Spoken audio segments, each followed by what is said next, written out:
जय गुरु जी, शुक्राना गुरु जी, शुक्राना संगत जी। आप लोग भी इस टाइम बैठे हैं सत्संग सुनने के लिए, तो आप सबका बहुत बहुत शुक्राना और गुरु जी का बहुत शुक्राना कि उन्होंने ये मौका दिया कि मैं अपना सत्संग आपके साथ शेयर कर सकूं।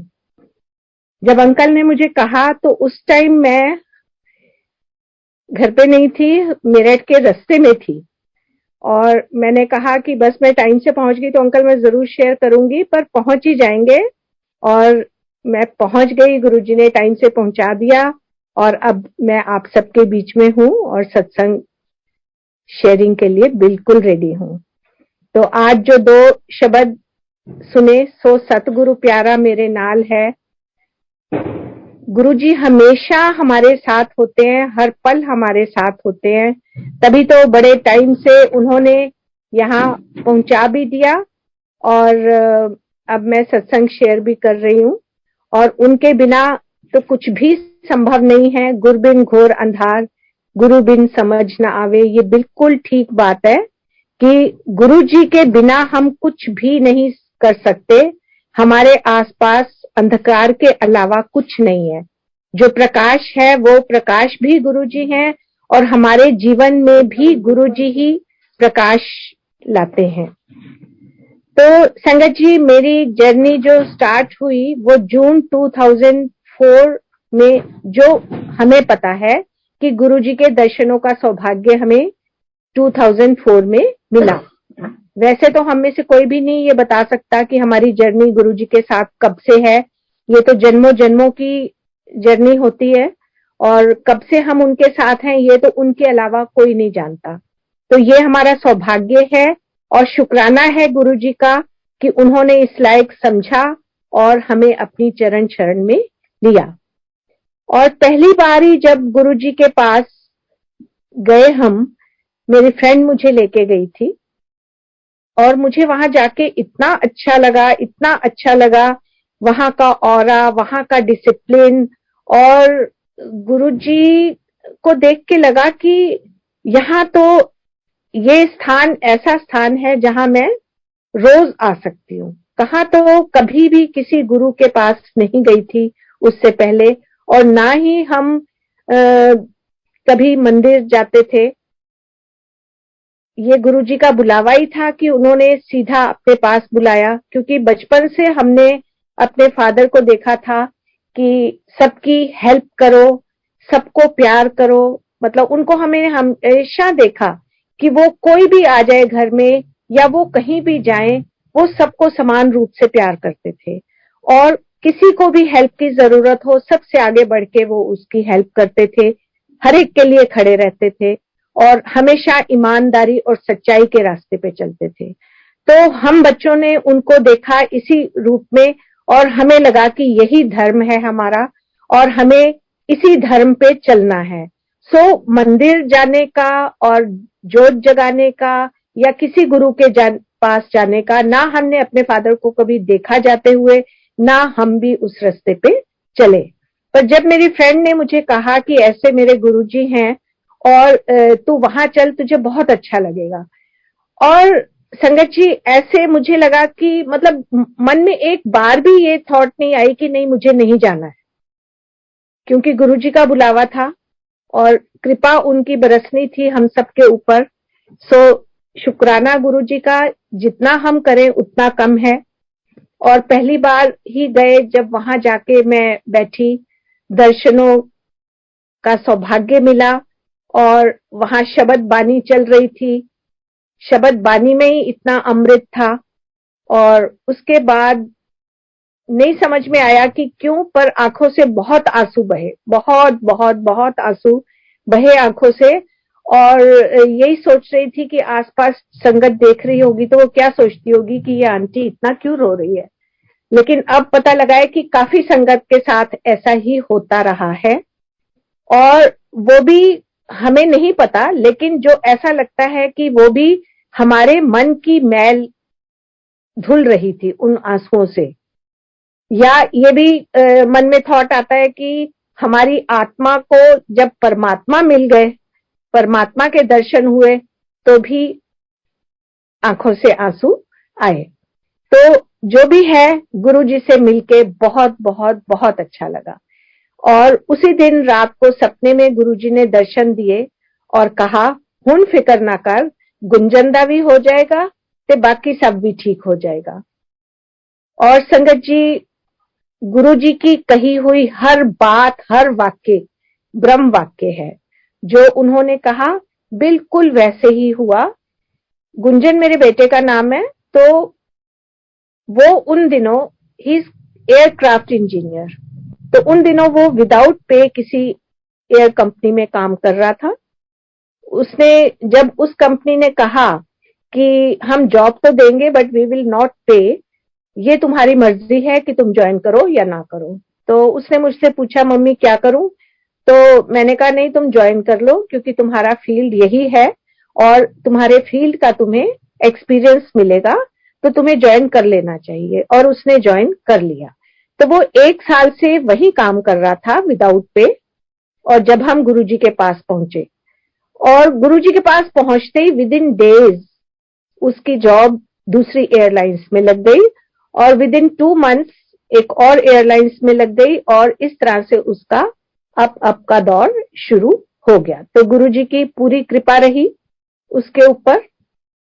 और उसके बाद उस कंपनी को किंगफिशर ने एक्वायर कर लिया। एंड किंगफिशर में भी बहुत अच्छा रहा जब तक उसने जॉब की।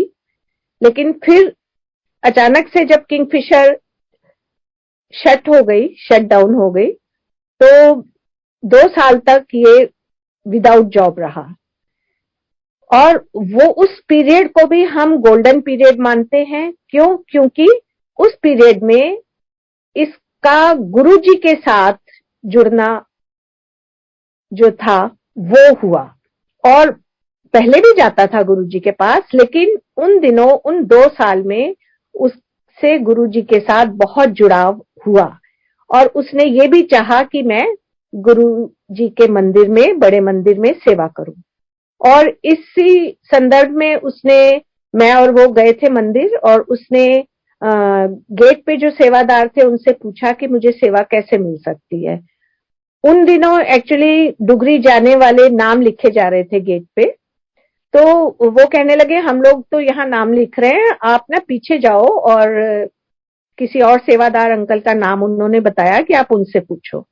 इसने पीछे जाके पूछा कि आगे से अंकल ने आपके पास भेजा है। तो उन्होंने बात पूरी नहीं सुनी, उन्होंने कहा नहीं नहीं, आप आगे ही जाइए, गेट पे ही आपको बताएंगे। सो ये वापस गेट पे आ गया, फ्रंट गेट पे। और इसने कहा कि अंकल, उन्होंने आपके पास भेजा है। तो उन्होंने कहा अच्छा, कितने जने? तो इसने कहा वो किस लिए? तो उन्होंने कहा डुगरी जाने के लिए। कितने नाम लिख लूं, कितने जने जाओगे? तो अब इसे लगा कि ये तो डुगरी का बुलावा है, तो इसने कहा 2, मैं और मेरी मम्मी। तो उन्होंने कहा ठीक है। तो इस तरह संगत जी, उस दिन डुगरी से बुलावा था हमारा। और हम लोग बस में तो हालांकि नहीं गए, हम बाय कार ही गए। और डुगरी पहुंचे, और डुगरी पहुंचने से 3-4 किलोमीटर पहले बहुत भारी एक्सीडेंट हुआ हमारा। और पीछे से एक बाइक आ रही थी, वो अचानक से कार के सामने से रोड क्रॉस करने लगी। तो बेटे ने बड़ी कोशिश की कि मैं कार रोकूं, लेकिन रुक तो नहीं सकती थी। तो उसने भी फिर उसी डायरेक्शन में कार मोड़ ली और अपना सिर स्टीयरिंग व्हील पे रख दिया कि बस अब मैं इससे ज्यादा कुछ नहीं कर सकता। तो उसके साथ उसका फ्रेंड बैठा हुआ था, और उसने कहा कि गुंजन, जब तूने सिर अपना स्टीयरिंग व्हील पे रखा था, तो उस टाइम मुझे बिल्कुल ऐसा मतलब लगा था, बल्कि दिखा था कि किसी ने स्टीयरिंग व्हील संभाल लिया है। तो संगत जी, वो कौन हो सकता है? वो गुरुजी ही थे। क्योंकि थोड़ी ही देर में एक ट्रक पीछे से आया, उसने हमारी कार के साथ ही अपना ट्रक रोका और कहा कि तुसी अपनी गड्डी सड़क दे विचों विच क्यों ला रखी है? तो उस टाइम तो हमें समझ नहीं आया, क्योंकि हम गाड़ी तो मोड़ चुके थे। तो एकदम से जवाब उनको यही दिया कि एक्सीडेंट हो गया है ना हमारा। तो ही सेड कि तो फिर गड्डी पासे ला लो। तो उसके बाद हमने लेफ्ट हैंड साइड पे अपनी गाड़ी लगाई। तो जब हमने गाड़ी मोड़ ली थी, तो वो सड़क के बीचों बीच कैसे थी? तो ये सब गुरुजी की कृपा है। और इतना भारी एक्सीडेंट था कि वो जो बाइक थी उसका हमें दिख रहा था, वो मिरर भी टूटा हुआ, एक दो हैंडल भी टूटे हुए और गिरी हुई वो। लेकिन उस पे जो दो लड़के बैठे थे वो 16 से 18 साल की एज के बीच में होंगे, और व्हाइट कलर के उन्होंने कुर्ता पजामा पहना हुआ था, वो नहीं दिखाई दे रहे थे। तो हमने जब साइड में गाड़ी लगाई, उसमें से हम बाहर उतरे तो हमने देखा गाड़ी की बहुत बुरी हालत है, पर हम उससे ज्यादा हम देखना चाह रहे थे कि वो दोनों बच्चे कहाँ हैं। तो देखा तो वो थोड़ी पीछे की तरफ को खड़े थे, 3-4 और गांव वाले उनके साथ खड़े थे, और हम उनकी तरफ जाने लगे। तो उन्होंने हाथ के इशारे से कहा कि हम ठीक हैं, आप जाइए। पर हमें फिर भी विश्वास नहीं हो रहा था कि इतने भारी एक्सीडेंट में इन्हें कहीं तो चोट आई होगी। और संगत जी, हमने पास जाके देखा, उन्हें कहीं कोई चोट नहीं आई हुई थी। उनके कपड़े जो सफेद रंग के कुर्ते पजामा पहना हुआ था उन्होंने, बिल्कुल साफ सुथरे, कोई उसमें घसीट नहीं, कोई कुछ मिट्टी नहीं, मतलब कुछ भी ऐसा लग ही नहीं रहा था कि उनका कोई एक्सीडेंट हुआ है। वो बिल्कुल साफ सुथरे एकदम ठीक खड़े थे। तो हमने उनसे कहा कि आपको पता है आपको किसने बचाया? आपको हमारे गुरुजी ने बचाया, हमें भी और आपको भी। तो हम तो वहां जा ही रहे हैं, आप लोग भी आ जाइए, हमारी गाड़ी में जगह है, तो आप भी उनके दर्शन करके आप भी शुक्राना कीजिए। तो उन्होंने कहा नहीं तुसी चलो, असी आपे आ जावांगे। तो ठीक है, हम लोग फिर डुगरी चले गए। और डुगरी मंदिर जब पहुंचे तो वहां पे भी जब कार पार्किंग में सेवादार अंकल ने कार की हालत देखी तो उन्होंने पूछा कि हम किसी मैकेनिक को बुलाएं, क्योंकि आपकी कार की हालत तो काफी खराब है, तो वापस दिल्ली कैसे पहुंचोगे? तो हमने कहा जब 3-4 किलोमीटर तक गुरुजी यहाँ ले आए हैं तो वापस भी वो ले जाएंगे। और वही हुआ कि हम दिल्ली उसी कार से वापस आए, बिल्कुल ठीक ठाक। और उसके बाद जब उसे ठीक करने दिया तो हालत तो उसकी काफी खराब थी, 8-10 दिन लगे उसे ठीक होने में। उसका एक डोर चेंज हुआ, बाकी भी काफी रिपेयरिंग हुई आगे पीछे से। सो शुक्राना है गुरुजी का कि कार का तो जो हुआ सो हुआ, हम सब बिल्कुल ठीक, जितने भी हम उसमें बैठे थे कार में, हम में से किसी को भी कुछ नहीं हुआ, और वो बाइक पे बैठे बच्चों को भी कुछ नहीं हुआ। तो ये सब किसकी कृपा है? ये सब गुरुजी की कृपा है। और संगत जी, उसके बाद जब हम दिल्ली वापस आ गए तो नेक्स्ट डे ही गुंजन का अपॉइंटमेंट लेटर एक और कंपनी से, एयर कंपनी से आ गया। और इस तरह गुरुजी ने वो जो बचे खुचे उसके कर्म थे वो उसमें काट के और उसको फिर से जॉब मिल गई। और कृपा है गुरुजी की, बहुत बहुत कृपा है। तब से गुरुजी की काफी कृपा है। और भी उसके अपने सत्संग हैं, वो फिर खुद शेयर करेगा कभी। और जो उन्होंने कहा था कि गुंजनदा भी हो जाएगा तो बाकी भी सब ठीक हो जाएगा, तो जब गुरुजी के पास जाने का सौभाग्य मिला था तो उस समय एक्चुअली मैं कैंसर पेशेंट रही हूँ, और 95 में मेरा कैंसर का ऑपरेशन हुआ था, 3rd स्टेज कैंसर था। और वैसे उस समय भी चाहे हमें गुरुजी के दर्शन नहीं हुए थे, पर ये बिल्कुल 100% है कि उस समय भी गुरुजी ने ही मुझे बचाया, क्योंकि गुरुजी ने उस समय हमारे यहाँ एक हरिद्वार से, कोई साईं बाबा के मंदिर से, जो कि उससे पहले और बाद में कभी कोई नहीं आया, हमारे घर हरिद्वार से आए कि हम आपके नाम का वहां पे लंगर करेंगे, आप हमें कुछ दीजिए। और उनको हमने दिया। फिर उसके बाद शिरडी के साईं बाबा के मंदिर से आए कि आप हमें वस्तु रूप में कुछ सामान दीजिए और हम आपकी तरफ से वहां पे लंगर खिलाएंगे।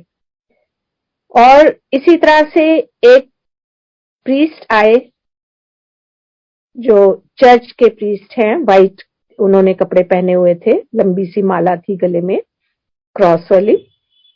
और वो आए एंड ही सेड कि मुझे पता लगा है मिसेस शर्मा कि आपको कैंसर, ब्रेस्ट कैंसर हुआ है, तो मैं आपके लिए प्रे करने आया हूँ।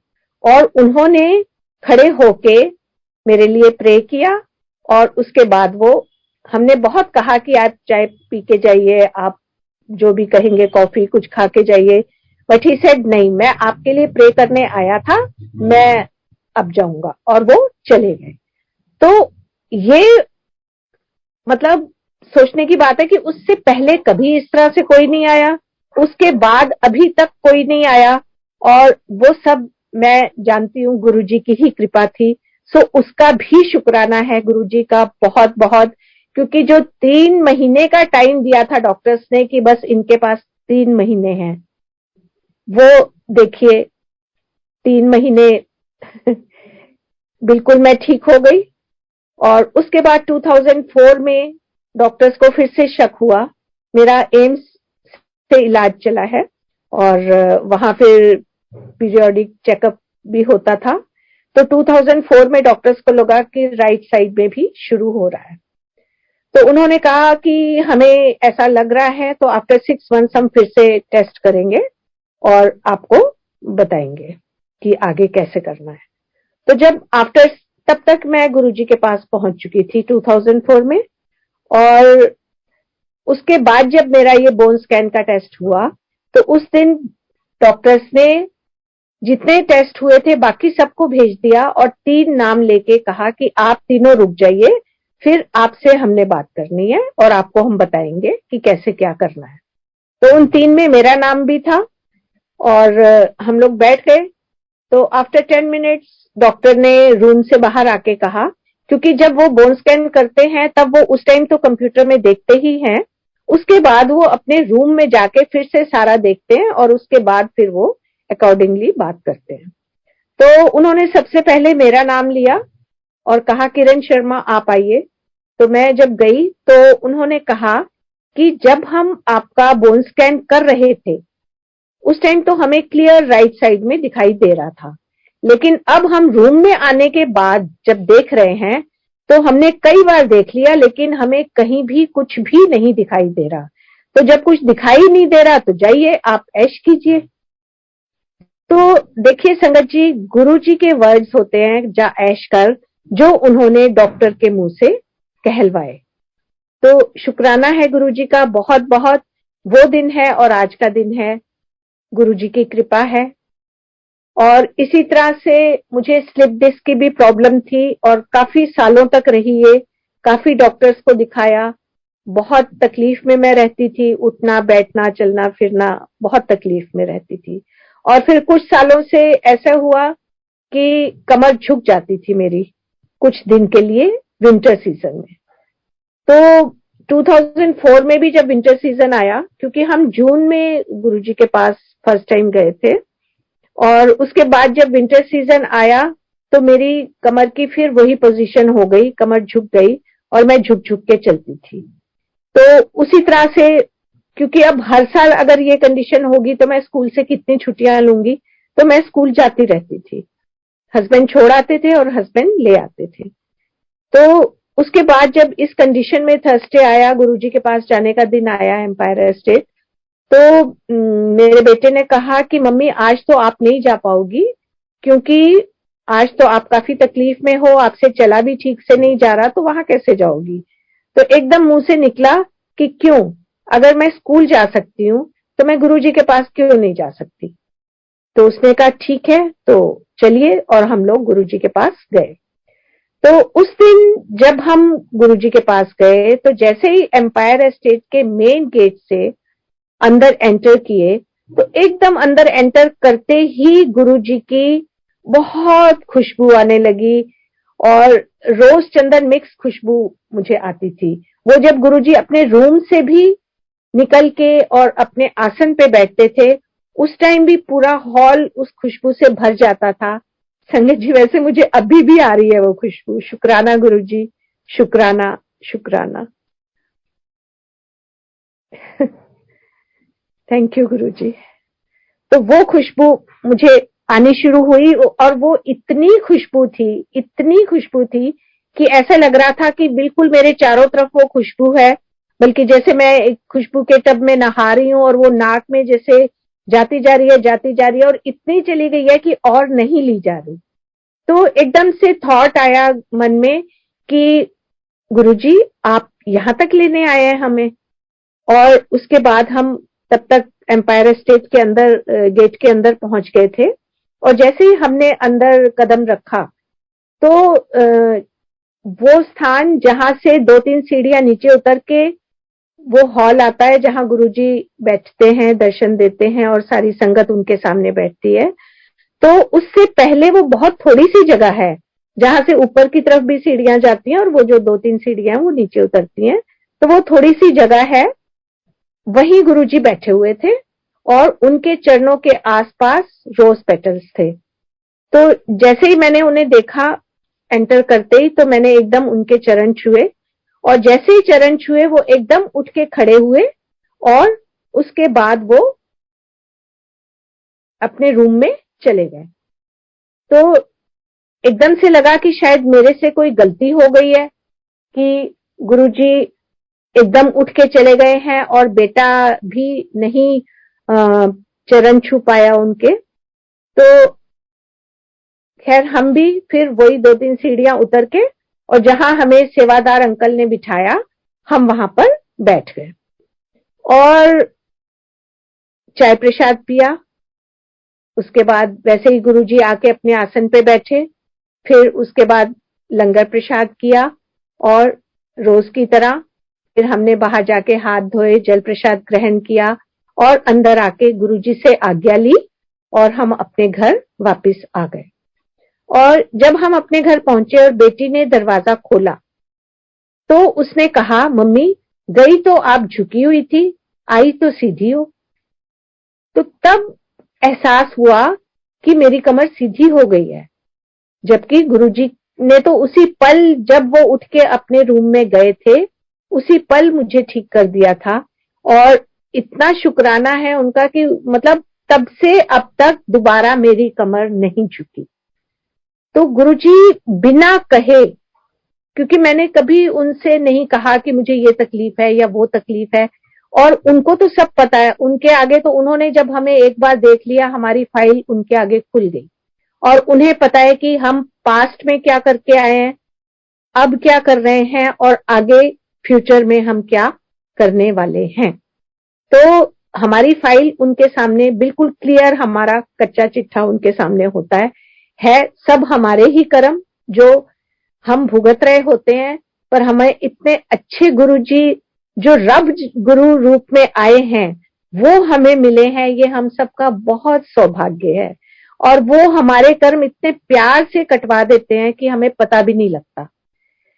इसी तरह से मुझे माइग्रेन की भी बहुत सालों से तकलीफ थी और बहुत कष्ट में रहती थी मैं उस माइग्रेन की वजह से भी, जो कि एक बार शुरू होता था तो 3-4 दिन तक होता ही रहता था और बहुत कष्ट झेलना पड़ता था। और संगत जी, ये मेरा कब ठीक हो गया वो भी मुझे बिल्कुल नहीं पता लगा। ये भी पता कैसे लगा कि एक बार फिर मेरी बेटी ने ही मुझे कहा कि मम्मी आजकल तो आप कहती ही नहीं कि मेरे सिर में दर्द हो रहा है। तो तब मुझे लगा कि अरे हाँ, काफी टाइम से मेरे सिर में जब होता है दर्द तब हमें बहुत एहसास होता है इस चीज का, जब नहीं होता तो हमें पता भी नहीं लगता कि हमें आजकल दर्द नहीं हो रहा। वो जब बेटी ने कहा तब मुझे समझ में आई कि हाँ, अरे मेरे को तो दर्द नहीं हो रहा। और संगत जी, तब से मुझे माइग्रेन का दर्द दोबारा कभी नहीं हुआ। तो इतनी कृपा है गुरुजी की कि इसी तरह से एक बार मेरे को पेट की इतनी तकलीफ थी, इन्फेक्शन के कारण पेट में बहुत दर्द भी था और लूज मोशंस भी थे। तो इस तरह से बहुत तकलीफ में थी और गुरुजी का फंक्शन आया इस दौरान, बड़े मंदिर वाला, और वहां जाना था। अब मुझे ये याद नहीं है बर्थडे वाला था या गुरु पूर्णिमा वाला था। तो हम उस दिन हमने सबने जाना था और मेरी जब इतनी जबरदस्त तकलीफ थी उस दिन इन्फेक्शन के इन्फेक्शन के कारण दर्द भी था, लूज मोशंस भी थे और मैं काफी तकलीफ में थी। तो मैंने कहा कि आप सब चले जाओ और मैं घर पे ही रहूंगी। और उस दिन मैं घर पे रही। जब ये सब चले गए तो मैं बहुत रोई कि गुरुजी मुझे तो आपके पास आना था, पर इस हालत में तो मैं आ भी नहीं सकती थी, मैं बड़े मंदिर तक पहुंच भी नहीं पाती, क्योंकि इतने लूज मोशंस और इतना पेट दर्द। और रोते रोते अचानक से मुझे नींद आ गई, और जैसे अर्ध निद्रा अवस्था होती ना, ऐसे भी लगे जागी हूं और ऐसे भी लगे सो रही हूं। और ऐसे में एकदम से मेरे सामने बड़ा मंदिर था। बड़े मंदिर में जैसे लंगर जहां सर्व किया जाता है, सबके हाथों में प्लेट्स थी, मैं लाइन में लगी हुई थी सपने में, और मेरे हाथ में भी प्लेट थी, और मेरी प्लेट में गुरुजी ने अपने हाथ से सारा लंगर परोसा और मैंने वो लंगर खाया। संगत जी, फिर अचानक से मेरी नींद खुल गई और मेरे पेट में बहुत जोर से दर्द हुआ, और मैं एकदम वॉशरूम में गई।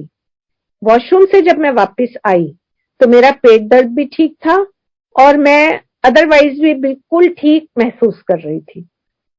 और उसके बाद ना पेट में दर्द हुआ, ना मुझे लूज मोशन हुआ, और मैं बिल्कुल नॉर्मल हो गई। और जब ये लोग बाकी सब वापस आए तो इन्होंने पूछा, अब आप कैसे हो? मैंने कहा मैं तो बिल्कुल ठीक हूँ। अच्छा, तुम मुझे ये बताओ कि तुम्हें बड़े मंदिर में तुमने लंगर में क्या क्या खाया? तो जब इन्होंने बताया तो मैंने कहा मैंने भी ये सब खाया। तो इन्होंने कहा कि आपने कैसे खाया? तो मैंने कहा ऐसे ऐसे मुझे सपना आया था और मुझे गुरुजी ने खुद अपने हाथ से परोस के ये सब दिया। तो गुरुजी ने कैसे मन की इच्छा भी पूरी कर दी, बड़े मंदिर में भी ले गए और अपने हाथ से प्रसाद देके उन्होंने मुझे ठीक भी कर दिया। और एक सत्संग और याद आ रहा है कि जैसे सबको हम देखते थे कि गुरुजी की टांगे, बाहें, हाथ, पैर दबाते थे। काफी लोगों को, काफी संगत को देखा था दबाते हुए, पर यह सौभाग्य हमें नहीं मिला कभी। तो मन में एक रहता था कि काश कभी हमें भी ये सौभाग्य मिलता। तो गुरुजी तो सब कुछ सुनते हैं, हमारे मन की भी। और मेरे तो ज्यादातर सपने में ही गुरुजी ने सारी इच्छाएं पूरी की हैं, और जो नहीं मांगा वो भी दिया है, और जो मन में जो भाव आया तो वो भी पूरा किया है। तो एकदम से मुझे ये सपना आया कि गुरुजी एक जगह चारपाई पे लेटे हुए हैं, और गुंजन उनके एक टांग दबा रहा है, बेटा मेरा, और गुरुजी की आंखें बंद हैं। तो मैं दूर से देख रही हूँ कि गुरुजी सो रहे हैं और गुंजन एक टांग दबा रहा है। तो मैं धीरे धीरे उनके पास गई और मैंने उनकी दूसरी टांग दबानी शुरू कर दी। और जैसे ही मैंने उनकी टांग दबानी शुरू की तो एकदम गुरुजी ने कहा, ए होले होले कौन दबा रहे हैं? और संगत जी, मैं इतना डर गई कि वो सपने में पता नहीं वो कौन सी जगह थी, वो कुछ सीढ़ियां नीचे भी उतर रही थी, और मैं एकदम से वो सीढ़ियां दौड़ के उतर गई कि एकदम गुरुजी देखेंगे तो उन्हें मैं दिखूंगी कि ये होले होले तो मैं दबा रही थी। तो इस तरह गुरुजी ने चरण टांग दबाने वाली सेवा भी सपने में दिखा के मेरा पूरा किया जो मेरी इच्छा थी। और एक इच्छा और भी थी कि गुरुजी को कभी अपने हाथ से भोग लगाने की, तो वो भी गुरुजी ने दिखाया कि गुरुजी के उस टाइम तक मैंने बड़ा मंदिर नहीं देखा था जब गुरुजी ने ये सपने में दर्शन दिखाए। तो दिखाया कि बेसमेंट में गुरुजी बैठे हैं, बड़े मंदिर में बेसमेंट है, और बेसमेंट में, वहां पे बेसमेंट में आसन पे गुरुजी बैठे हैं, और वो मुझे आवाज लगा के कह रहे हैं, किरण जा भोग दी थाली ले आ। और मैं गई और मैं भोग की थाली लेके आई और मैंने उनको भोग लगाया। तो शुक्राना गुरुजी, आपने ये इच्छा भी मेरी पूरी की। और फिर एक बार गुरुजी ने सपने में मैंने देखा कि गुरुजी अपने विशाल रूप में खड़े हैं, और ऐसे नीचे की तरफ उन्होंने हाथ किया और नीचे से मुझे ऊपर की तरफ खींच रहे हैं, मेरा हाथ पकड़ के, और ऊपर खींच रहे हैं। तो सुबह उठ के मैं यही सोच रही थी कि गुरुजी ने मुझे नीचे से ऊपर खींचा है, मतलब मैं कीचड़ में थी और कीचड़ से गुरुजी ने मुझे निकाला है। और ये भी सौभाग्य की बात है कि गुरुजी ने मेरा हाथ पकड़ा और ऊपर की तरफ खींचा। तो इस बात का भी गुरुजी बहुत बहुत बहुत बहुत शुक्राना। और इसी तरह से एक बार उन्होंने दर्शन दिए घर के ब्रह्म स्थान में, और वहां पे उनका आसन था, उस पे वो बैठे थे। और वो मेरे को कहते हैं कि एक्चुअली क्या था कि हमारे यहाँ उन दिनों एवरी मंथ गुरुजी का सत्संग होता था, और हर महीने हम गुरुजी के आसन के लिए कपड़े लाते थे। तो उन दिनों सब सूट के कपड़े लाते थे, तो हम भी सूट का कपड़ा लेके आते थे। तो एक बार मैंने, मतलब हर महीने मैं खरीदने जाती थी, लेकिन एक महीने मुझे 3 पसंद आ गए, तो मैंने 3 एक साथ खरीद लिए। और उसके बाद ये दर्शन हुए मुझे, और गुरुजी ने कहा तू की सोचनी है, जो तू लियानी है मैं ओ पावांगा, मैं अपने कपड़े आप पाके आना। और संगत जी, उस दिन से मैंने सूट का कपड़ा लाना बंद कर दिया, क्योंकि मुझे लगा कि नहीं, गुरुजी कह रहे हैं मैं अपने कपड़े आप पाके आना, तो कपड़े तो उनके लिए नहीं, हाँ उनके आसन पे बिछाने के लिए आसन का कपड़ा, साइड टेबल के और चरणों का, मतलब वो अलग से गुरुजी के लिए आसन के लिए कपड़े लाने हमने शुरू कर दिए। और बाकी अगर अभी भी कोई संगत सूट के कपड़े लाती है, तो उसमें मैं ये नहीं कहूंगी कि वो ना लाए, क्योंकि ये हर संगत का 1 to 1 कनेक्शन है।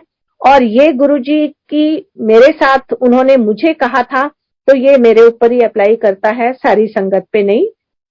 तो बाकी एक बार गुरुजी ने ये भी कहा कि कट बोलिया कर, तो नहीं समझ में आया कि गुरुजी ने ऐसा क्यों कहा। मैं सबसे घर में पूछ रही कि क्या मैं ज्यादा बोलती हूँ, तो सब कहते नहीं, तो समझ में नहीं आया। पर यह भी समझ आई बात कुछ सालों के बाद, क्योंकि वही गुरुजी का कहा हर वाक्य, हर शब्द ब्रह्म वाक्य है। तो वही हुआ कि कुछ साल के बाद मेरे को ऐसे लगे कि मेरे दांत में दर्द है, या मेरे कान में दर्द है, या सिर की एक साइड में दर्द है, गले में दर्द है, ये समझ में ही नहीं आ रहा था।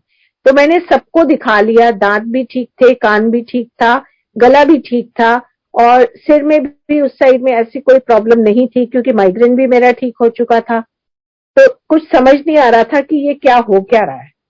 तो फिर ईएनटी वाले डॉक्टर को दिखाया, तो उसने जब सारा चेक किया, तो उसने कहा कि आपको जॉ का आर्थराइटिस है, बहुत एक्यूट प्रॉब्लम है आपकी, बहुत जबरदस्त, और आप बहुत कम बोला करो, बल्कि जितना कम से कम बोलोगे उतना ठीक रहेगा।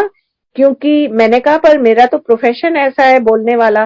तो कहते या अपना प्रोफेशन देख लो और या अपनी ये बीमारी देख लो, ये ना हो कि कभी मुंह आपका खुला का खुला रह जाए, फिर आप हमारे पास आओ तो हम कुछ नहीं कर सकेंगे।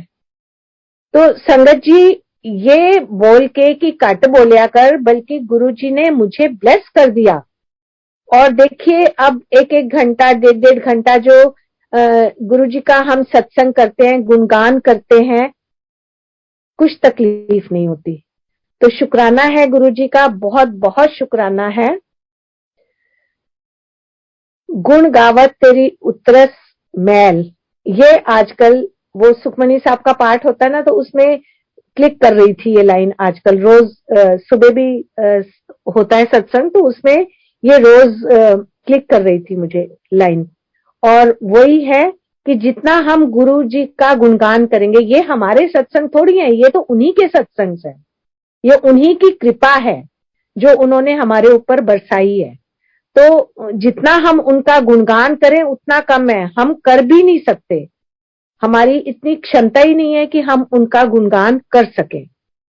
ये जो उन्होंने हमें बख्शे हैं सत्संग, वही हम सुना पाते हैं, वो भी पता नहीं पूरा ठीक से सुना पाते हैं कि नहीं। इसी तरह कोविड में भी कैसे गुरुजी ने घर के सत्संग शुरू करवाए, जो कि अब तक करवा रहे हैं, उसका भी उनका शुक्राना है, क्योंकि हमारी औकात नहीं है कि हम इस तरह से रेगुलर सत्संग कर सकें। ये भी उनकी कृपा है, वही करवा रहे हैं। सो शुक्राना गुरुजी, उसका भी बहुत बहुत शुक्राना। और इसी तरह से जैसे गुरुजी जब चोला रूप में थे, तो जब भी किसी संगत के घर जाते थे अचानक से, तो अपने साथ जरूर संगत को लेके जाते थे। वो कभी भी अकेले नहीं गए किसी के घर। तो इसी तरह से अभी भी वो जब आते हैं तो संगत उनके साथ सचखंड से भी आती है। और मुझे तो गुरुजी ये दिखा भी चुके हैं कि एक बार जैसे हमारे यहाँ यही कोविड पीरियड की बात है, उसमें सत्संग हो रहा था, तो वहां सत्संग में बैठे बैठे ही आंखें बंद करके शब्द सुन रही थी मैं। तो उसमें एकदम से गुरुजी ने दिखाया कि गुरुजी बैठे हुए हैं अपने आसन के ऊपर, और दरवाजे से, उस रूम के दरवाजे से जिसमें सत्संग हो रहा था, मेरे फादर आ रहे हैं, जो कि अब उनके पास ही हैं। वो आए, और मेरे एक अंकल, वो भी गुरुजी की शरण में ही हैं। तो ये दोनों आए। उससे पहले 2-3 संगत और आई, जो कि एक मेरे साइड में बैठी, लेफ्ट हैंड साइड में एक आंटी आके बैठी, एक सामने आके बैठी, और एक दूसरी दीवार के साथ आके बैठी। एंड उसके बाद मेरे फादर आए, मेरे अंकल आए, और वो मेरे राइट साइड में बैठ गए। और फिर उसके बाद गुरुजी ने अपने दोनों हाथ उठा के और सारी संगत जो वहां बैठी थी उनको आशीर्वाद दिया। तो क्लियर उन्होंने दिखाया कि वहां से भी संगत यहाँ आती है मेरे साथ, और मैं सबको ब्लेस करता हूं। तो गुरुजी का बहुत बहुत शुक्राना है। और एक गुरुजी अभी रिसेंट तो नहीं, 1.5 साल तो हो गया होगा इस बात को भी, गुरुजी ने एक बार, अब ये मेरे बेटे को दिखाया उन्होंने। ऐसे ही हम लोग शाम को सत्संग में बैठे हुए थे अपने घर के ही, और शाम को भी बख्शा हुआ है गुरुजी ने सत्संग। तो जब हम बैठे हुए थे, तो बेटे को ये दिखाया उन्होंने कि उसने मुझे सत्संग के बाद कहा कि मम्मी, आज मैं सत्संग में बैठा था तो गुरुजी ने मुझे दिखाया कि वो आसन पे बैठे हैं, और आप आई हो, आपने आके उनको माथा टेका है, और गुरुजी ने आपसे बोला है कि मेरे सामने जदों ही आए पीले कपड़े पाके आया कर, येलो पाके आया कर। तो मैंने कहा ठीक है। तो ये मुझे एकदम से इसलिए याद आया कि कल एक आंटी, एक्चुअली शाम को सत्संग होता है, तो अगर किसी आंटी ने आना होता है, कोई फोन करके पूछ लेता है, कोई वैसे भी आ जाता है। तो वो आंटी आई थी, एंड अभी सत्संग शुरू नहीं हुआ था, टाइम 5 मिनट थे। तो उन आंटी ने मेरे से पूछा कि आंटी, आपको येलो के शेड्स बहुत पसंद है? तो मुझे समझ आ गई कि आंटी इसलिए पूछ रही हैं कि वो मुझे येलो में देखती हैं हमेशा। तो फिर मैंने कहा आंटी, इसका भी सत्संग है, अभी तो हमारा सत्संग घर वाला शुरू होने वाला है, तो आफ्टर सत्संग मैं आपको ये सत्संग सुनाऊंगी। और फिर मैंने उनको ये बताया कि ये गुरुजी का आदेश है कि येलो कपड़े पहनने हैं। तो उससे मुझे एक वो नरेंद्र खंड अंकल का भी सत्संग याद आया। उनकी वाइफ को, आंटी को, गुरुजी ने कहा था कि अपनी जिन्नियां पीलियां साड़ियां ने वो वंड दे, तो उन्होंने अपनी वो सारी येलो साड़ियां बांट दी थी। और उनकी एक साड़ी उनके रह गई थी, जो कि गुरुजी ने उनसे कहा, एक साड़ी तेरी हजे भी तेरे को पई है। उन्होंने कहा हाँ गुरुजी, वो सिल्क दी बड़ी सोहनी साड़ी है, मेरा मन नहीं कर रहा देने का। तो उन्होंने कहा नहीं, दे दे, और उन्होंने फिर वो साड़ी भी दे दी थी। तो ये वही 1 to 1 कनेक्शन है। किसी को वो पहनने के लिए बोलते हैं, किसी को छोड़ने के लिए बोलते हैं। तो जैसा गुरुजी हमें आदेश देते हैं, हमें बस उनके आदेश का पालन करना चाहिए और उसी पे चलना चाहिए। और इसी तरह से गुरुजी हमेशा हम सबके साथ रहें, और हम सबके साथ रहते भी हैं। तो शुक्राना है गुरुजी, आपका बहुत बहुत शुक्राना, शुक्राना, शुक्राना, शुक्राना।